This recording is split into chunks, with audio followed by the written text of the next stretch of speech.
Hello, hello, hello. Good morning. This Friday morning. My name is Dotun Ayodele-Bamisaiye of Dexteritas Professional Corporation. I consider it an amazing pleasure to be here with you this morning to just do what I do, talk about finances, talk about business, enterprise, earning, and growing wealth. So it's been a beautiful week for me this week. I want to just highlight a few things. Yesterday was our May edition of Founders Lounge, and we had some amazing people. Shout out to Tolu Amadi, Musab, the Moose, Abdel, and May Ola for being amazing panelists at yesterday's Founders Lounge. Mr. Abiodo Duni of Event Party, thanks for being an amazing moderator and host. And to everybody that showed up, thank you. That was such a powerful atmosphere, right? Everybody remembers the question about IP and the AI creation. And that was a beautiful conversation we had there. And I guess we're going to take that offline and continue that further sometime in the future. But Founders Lounge yesterday was amazing. I had an excellent time. Our panelists were great. Our hosts at the platform were amazing. Thank you, everyone, for coming out.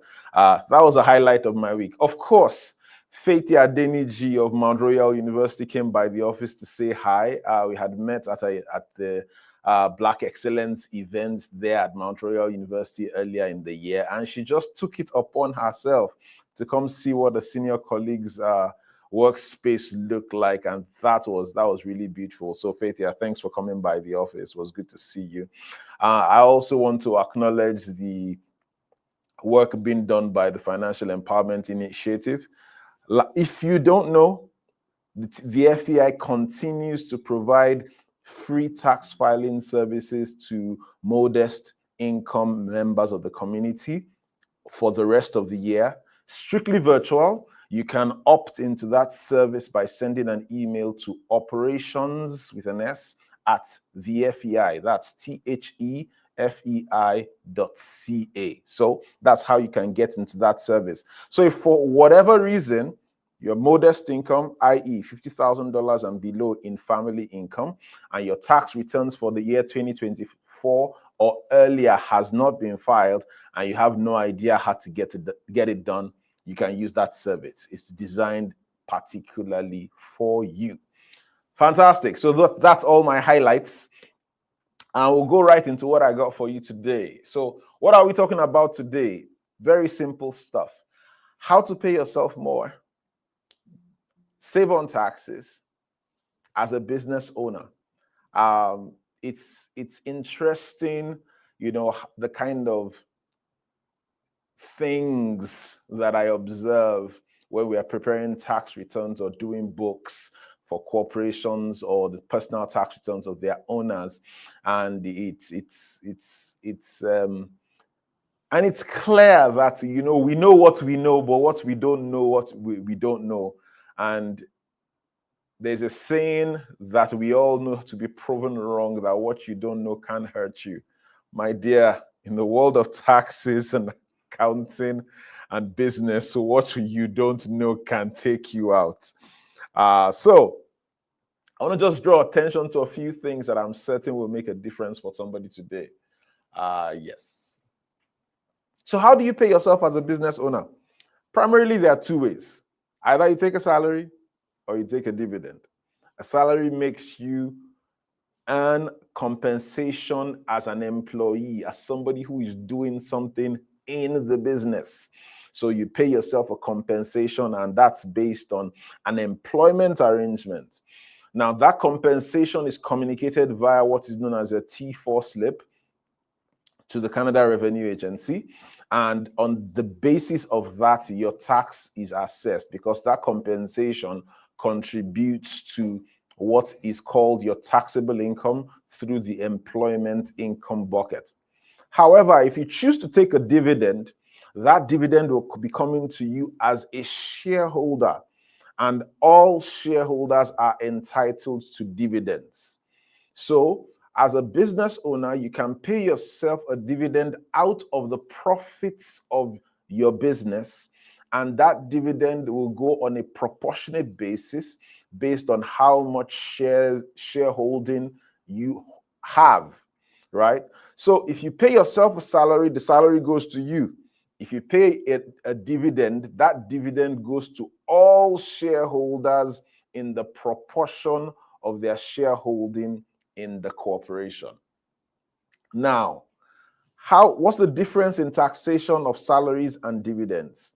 Well, your salary is taxed directly. It's your income is taxed in your hand as the employee, right? Now, it is taxed at source. So your corporation is expected to determine the taxes and the statutory deductions. In this case, CPP, if applicable, CPP2 and EI. All of those, if you are the owner of the business, EI is not applicable, just CPP and CPP2 if your income is that high. Now, when those are determined, the corporation is expected to withhold that and remit that to the CRA. So what you would receive, like any employee, will be your income after all taxes and statutory deductions have been taken. Now, in addition to that, when your company is making the remittance to the CRA, your company is required to add the employer contribution of CPP. So your CPP, if it's $1,000, your employer is your company, which is your employer, is expected to add an additional $1,000 as well as your taxes and remit all of that to the CRA. That's how taxation works in a salary situation. Now, in a dividend situation, your income is also taxed in your hands. However, the difference is that your income is taxed at a premium because the government says, hey, you've earned this income from a tax-efficient vehicle. So therefore, we need to reflect that efficiency that you've gained in all the expense write-offs that you've done in your corporation. So based on that, there is what is known as a dividend gross up. So I think it's somewhere between 15 to 18%, maybe somewhere between 15 and 20% is where the number is. And what that does is if you take $100 dividend, right? If you take $100 dividend, you will get taxed at probably $115, $118 as your income, and your taxes will be determined based on the grossed up value. So that's how those two things are taxed. Now, please note, your employment income builds up RRSP room, right? However, your dividend income does not. In addition to that, when you have employment income,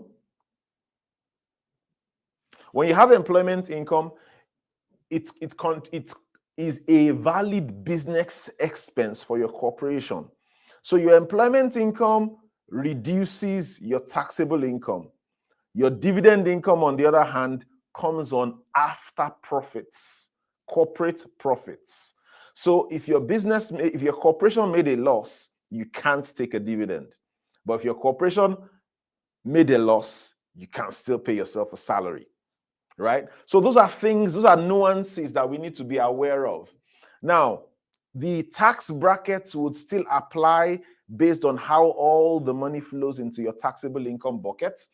As far as dividends are concerned, there are no statutory deductions, no CPP, net pay. You are responsible for your taxes, not the corporation. Whereas in a salary situation, the corporation is required to deduct the taxes and remit on your behalf. Now, with all of those things in mind, the question I get most of the time is, what should I do? Which vehicle should I use? Salaries or dividend? And like every professional, I always give the perfect answer. It depends. What does it depend on? Your personal situation. Say, for example, you own a corporation that makes a ton of money and you have a day job where you also make a ton of money. The question becomes, should you pay yourself a salary or a dividend? Whereas, if your only source of income was that corporation or whatever came from it, the options are very different. So my perfect answer in every situation is it depends on your situation. And it makes sense to say, let's take a deep dive into that situation and determine the direction to go, right? Now, what are the common mistakes that I've seen? The things I've seen, people do that make me like, some of them are head scratchers, some of them are just like, really? Number one, just taking money randomly without planning. You need money, you take money. You need money, you take money. But you have absolutely no plan. You've not given any thought to how you are going to manage the cash flow, the cash flow due to the CRA, all of that stuff. It doesn't work. It doesn't help to do that. Another interesting thing I've seen is people making lots of money in their corporation and sticking strictly to dividends, missing out on all the opportunities created for personal tax savings using RRSPs. I really wonder why people do that, but I see it all the time.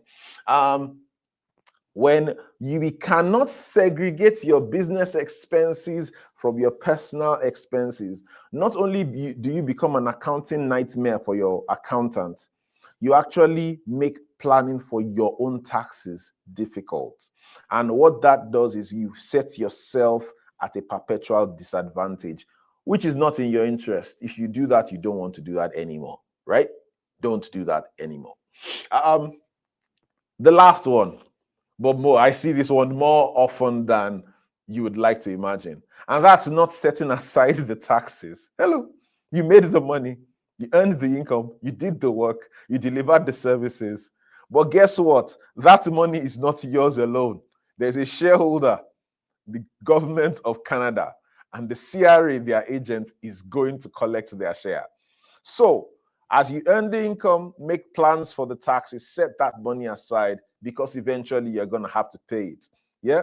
Aborisha Deoluwa from Layo, thanks for joining us. Bab Shova, what's up? Thanks for saying hi. Really appreciate seeing you on Instagram.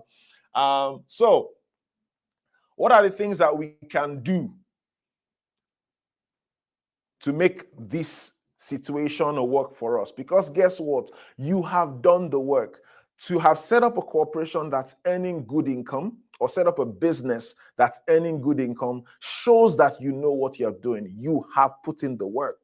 So why don't you complete the circle, complete the cycle, close the loop by ensuring that you can keep as much of that money as possible? So what are the things that you can do to achieve this?